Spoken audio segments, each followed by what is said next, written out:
it's possible that the kid who pushed me down was the kid who ended up murdering this young man for a scooter.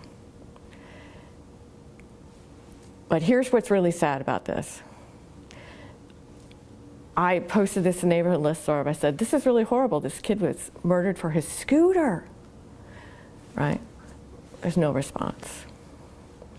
And, you know, now maybe people didn't know what to say or not, but the thing is when Jason Emma, I believe it was murdered north of Lincoln Park, there was instant community response. But there wasn't really any response for Twain Thompson among the people I know in the listserv. I don't know what happened here. So I'm not sure what the point of that story is, except that what a difference it makes to be really connected to this neighborhood in many different ways in terms of helping me see people as individuals. But it also demonstrates to me that, you know, there are people who are so brutalized by what they've gone through. If the kid who pushed me over was Carlos Parks, he would have been 12 at the time. And I was like old enough to be his grandmother. And here's a kid doing that? And the kid who ran up and punched this woman in the jaw and broke her jaw was also supposed to be someone from the neighborhood who I knew. And it's like, what's happening to kids that they're doing that? You know? And I think that's an important thing for me to say, is that I'm not naive about this neighborhood. You know, since we moved here in 2002, there have been over 10 people killed, either through fights over drug turf or domestic violence. And I hear gunshots, I don't know, 6, 7 times a year. So I'm nervous about it, right? But I think the solution has to be to address what's going on that sort of leads to this kind of violence and impoverishment, both, you know, financially and emotionally, rather than just to say, well, shut it down and move everybody away, you know. Do you feel like the folks on the listservs and what, you know, when the others, you know, the folks on the listservs and whatnot, do you feel like they're like politically active, or, you know, would be willing to push towards getting this closed down, or, you know, what are you thinking? I don't know. Mm-hmm.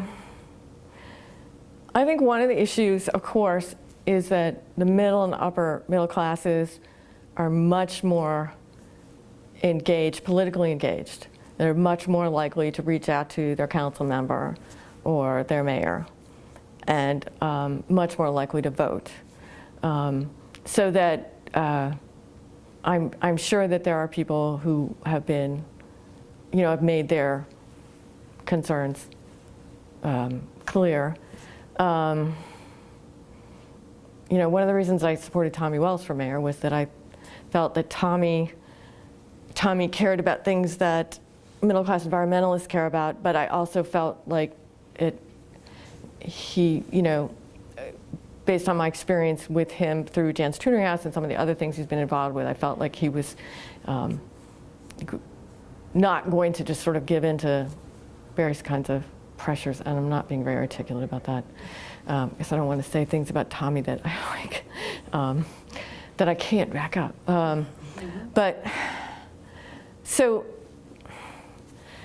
and I want to give these folks their due, because nobody likes to hear gunshots at night. And there have been a couple of times when I heard gunfire before my husband or my daughter were coming home on the metro.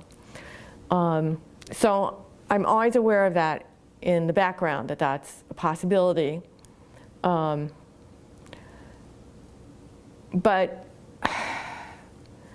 for the most part, I don't suffer from the dysfunction that may affect Potomac Gardens families and Hopkins families the way they suffer from them.